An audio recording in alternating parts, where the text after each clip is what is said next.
Spider back again with another kitchen video. I'm very, very excited because it incorporates two things that I especially love: potatoes and pasta. Yes, that's right, we are making gnocchi. I've also heard it pronounced gnocchi. Potato, we are using potatoes, that is the point. But this is a super easy recipe, even for me. Yep. Because instead of making the mashed potatoes from scratch, we are using instant mashed potatoes. It makes the process so much easier and faster, and there is a lot less finagling and fiddling to do, because the whole thing about gnocchi and getting the right consistency is the amount of flour that you add to your mashed potatoes. It's about moisture ratio. Now, when you're boiling them, the potatoes, or baking them, or what have you, there's a lot of variables that come into play with the moisture, with the water content. So, when you're using instant mashed potatoes, you can cut out a lot of the guesswork because you have a lot more control over the amount of water that you use. So, very, very simple recipe. You just need a pack of instant mashed potatoes. This is a 4-ounce bag. You could use, whatever instant mashed potatoes you can find, just as long as it is 4 ounces. I don't know if I just said 4 cups before, but no, it's a 4-ounce bag. And of course, some tomato sauce for later, or some olive oil, As far as making these, though, you need the mashed potatoes, some flour, an egg, and that's pretty much it, and some hot water, which I'm boiling right now at the moment. So, with that being said, let's get started. Alrighty, so my water has boiled, I'm all set to go, and so really what it amounts to is we're using about half the amount of water that is initially called for making our potatoes. So I'm just going to pop this in here. There we go. By the way, I'm using roasted garlic and Parmesan baby reds mashed potatoes. So, on the instructions it says measure 2 cups of water. I'm only using 1 cup of water because we want these to be relatively firm. We don't want them all mushy. So, adding my just boiled water. And we are going to stir this up. Got my trusty spurtle here. And this whips up really, really, really fast, I tell ya. Now, as far as serving size, really depends on how hungry you are.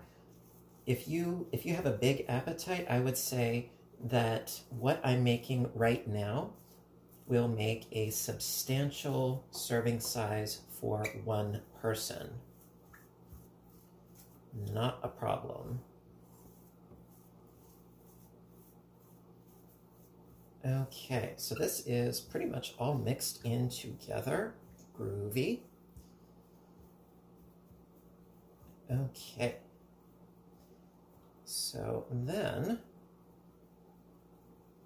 just sort of fluff it up a little bit. Fluffy. All right, and then to your mashed potatoes, we are going to add, not all at once, but we are going to add 1 cup of flour. Now, the initial recipe that I was following, I wasn't quite happy with how it just wanted me to use the yolk. No, I wanted to use the whole egg, which means you need to add more flour. According to the initial recipe that I saw, it was mix 1 egg yolk and half a cup of flour. Well, I'm mixing in the whole egg because waste not, want not.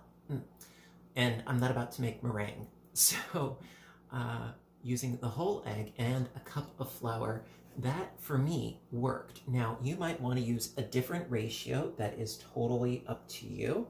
But I'm just going to add about half of the flour.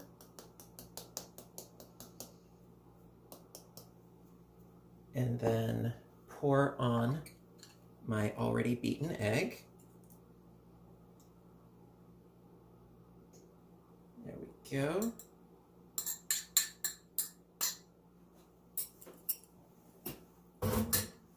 And then pour on the second half of the cup, shaboom, and get mixing. Now, what I would strongly suggest is give this recipe a couple of tries. Now, I know when I first started this video, I stated that it eliminates a lot of the guesswork. Well, yeah, but it depends on how soft or firm you prefer your gnocchi to be. Because some people, they like them lighter and fluffier. Some people, they like them with a little bit more tooth to them. That is how I prefer them, to be a little bit firmer. And so I found using the whole cup to work out just fine.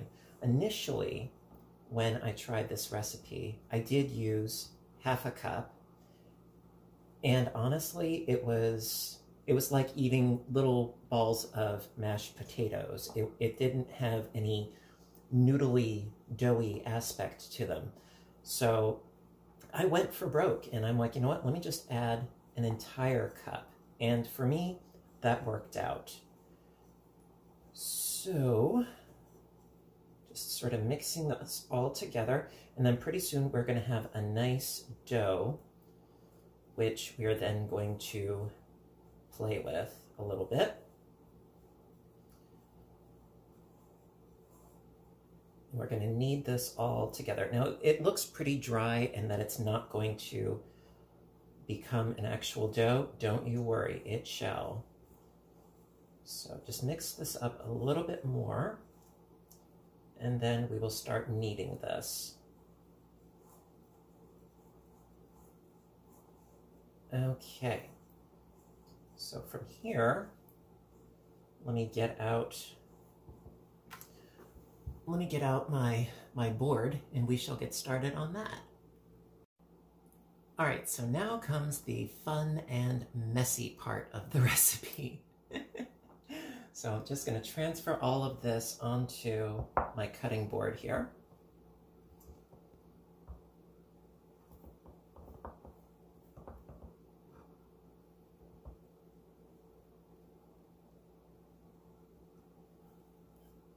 And while my hands are still clean, I'm going to get myself a nice, sizable knife. There we go.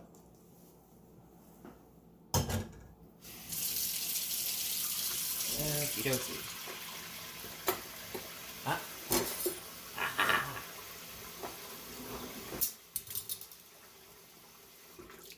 Okay, so what you want to do is start kneading your dough together. Now, I have seen this a million times. Do not over knead your dough. Honestly, that hasn't really been my issue. If anything, I would say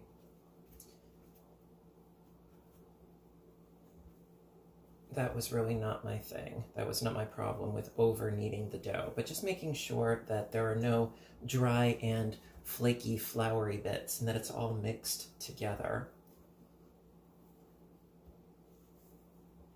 And it's nice and warm, and it's squishy, and I love it. And so we have ourselves a nice, substantial dough. And so from here, I'm just going to work it a little bit more. When I first did this recipe, it was extremely wet and goopy. Adding the extra flour, I really think, helped considerably. Now, you may find that these are too gummy or too doughy and not potatoey enough for you. That's what I was saying before about, you know, personal preference and so on and so forth. You know, you might need to do a little bit of experimentation with this, and that is okay. So we have ourselves a nice little ball of dough. So now from here,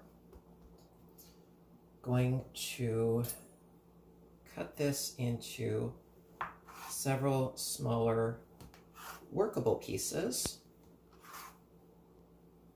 and going back to our childhood, we are going to play the Play-Doh Fun Factory, if you will.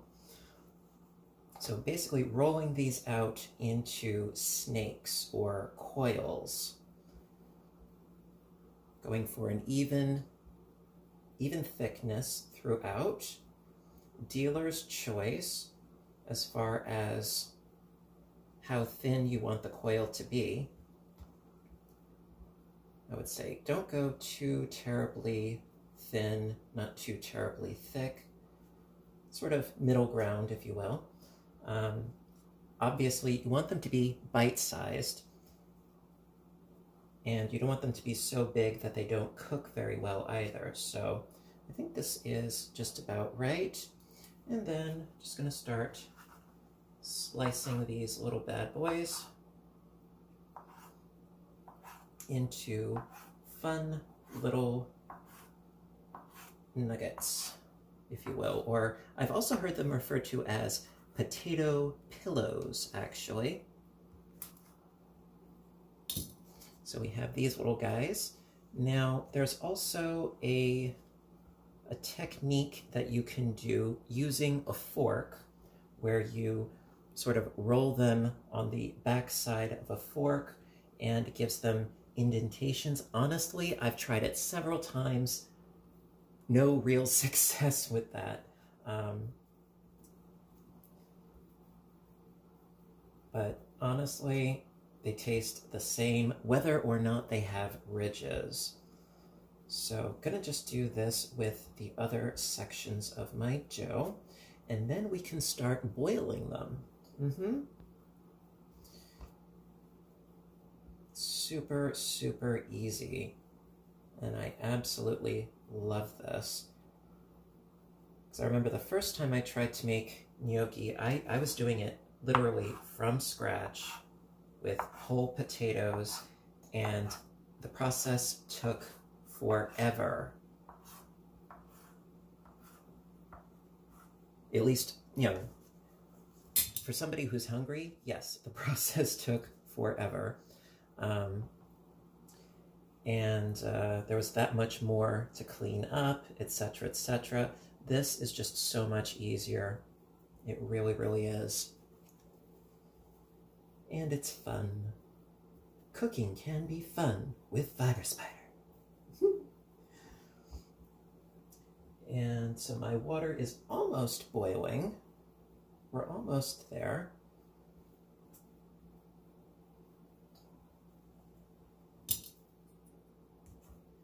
The only other thing is that you want to try to have your little nuggets to be approximately the same size, so that the cooking time is relatively the same. Well, the same-ish.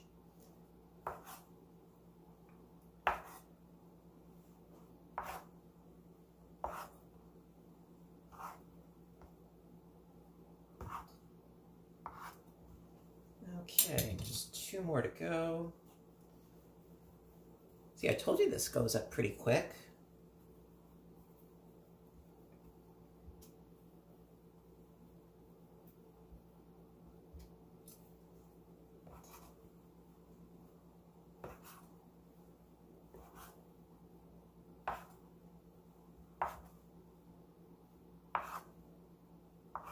Okay, and then just 1 more snake to roll out.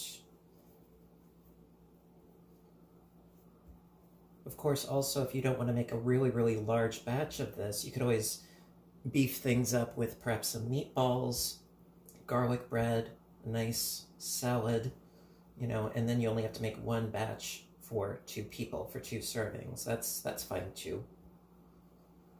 But I do love Italian food.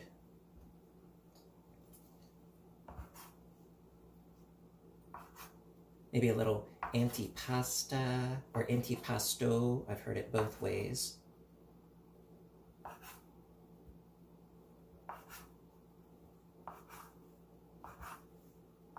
Okay, and we are all set. This is the full yield of our gnocchi. And so I just have to wait for my water to boil. I'm almost there. It's getting there.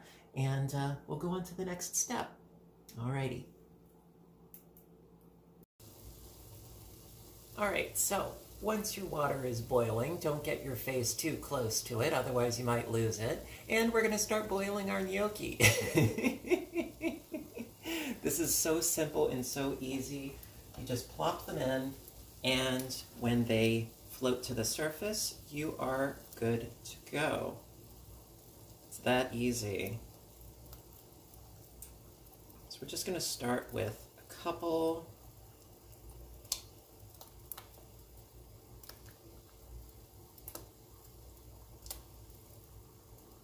I wouldn't suggest putting the whole amount in at one time. You know, give them some breathing room.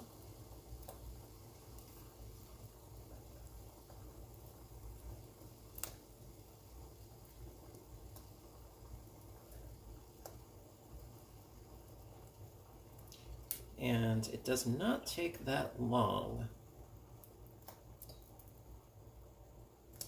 Pretty soon they're going to start floating.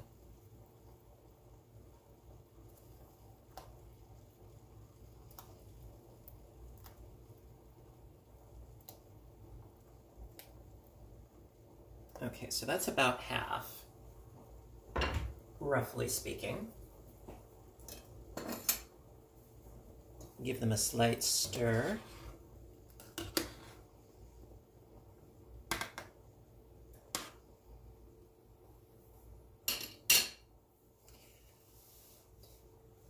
And wait.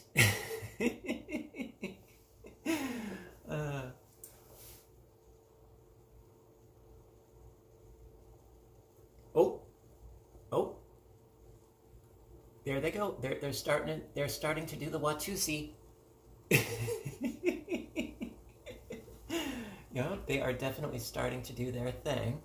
And then once they are consistently floating, then it is time to take them out. At least that is my experience. You know, I am an abject novice when it comes to cooking, in case if you couldn't tell by now. But I'm having so much fun in the kitchen doing these videos. You guys have no idea. Or maybe you do have some idea. So right now it looks like some of them are surfacing and staying there, which is exactly what we want. Sort of like a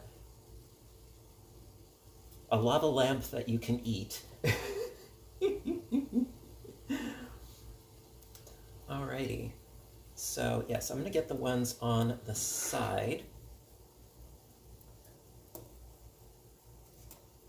There we go. These are our little gnocchi. They're so cute. And then we can start adding in some more. Now, because I don't want to, like I said, do all of these in one fell swoop, I have my colander here with a bowl underneath to catch the water. That way I can do all of this at the stovetop. Makes it nice and easy.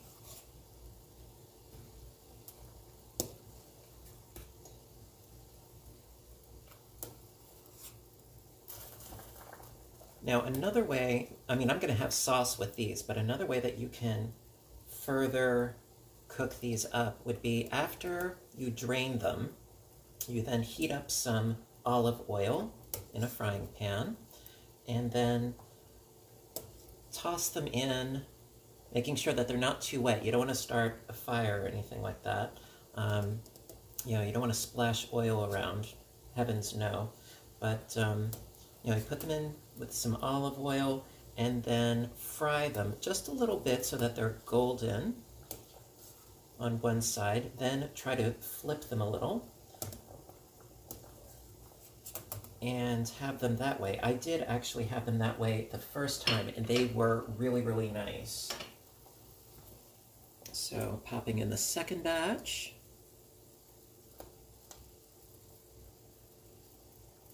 And I already heated up my sauce, so that's good to go.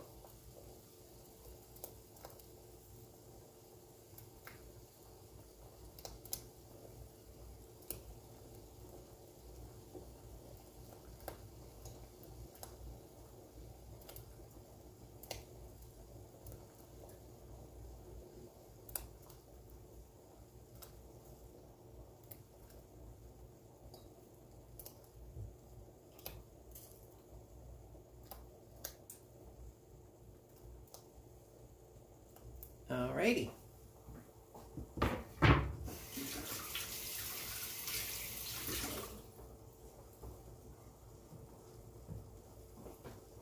Okay, again, give them just a little stir so that we know that they're not stuck to the bottom at all.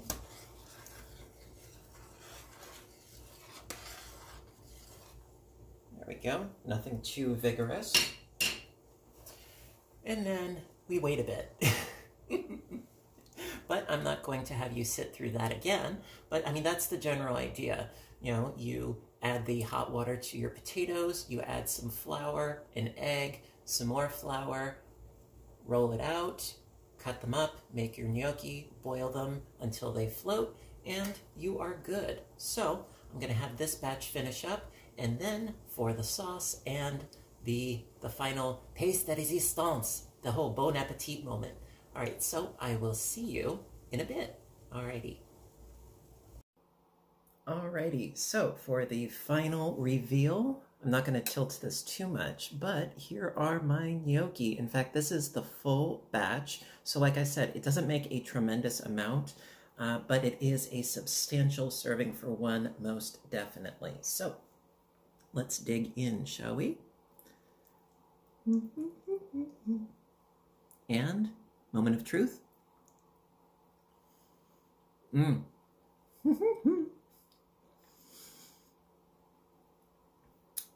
Fabulous. Absolutely fabulous. Now, getting back to the texture and the consistency, I've heard and seen a number of videos where they're like, you don't want them to be too gummy, you don't want them to fall apart. You know, if you don't have enough flour, they will fall apart when you're trying to boil them. If you have too much, they become rubbery and gummy and so forth. Me, personally, I find that this is the perfect ratio. Now, it's, you know, up to personal preference, what you prefer as far as the consistency and the texture and so forth. But I have to have another bite. I'm sorry. I have to.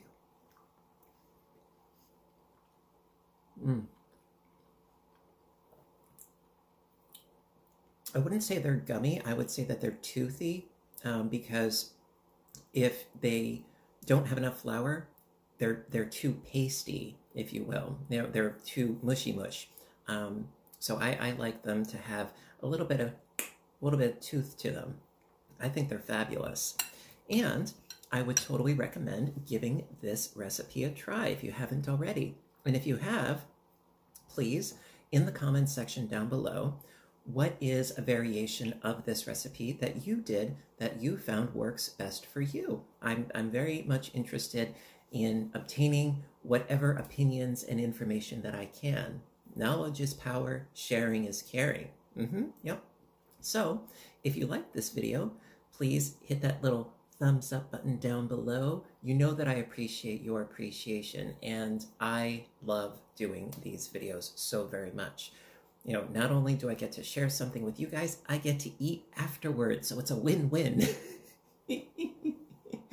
So, until next time, you know what to do, right? I want you to stay inspired, stay caffeinated, cook up something special for yourself or somebody you love, and stay safe.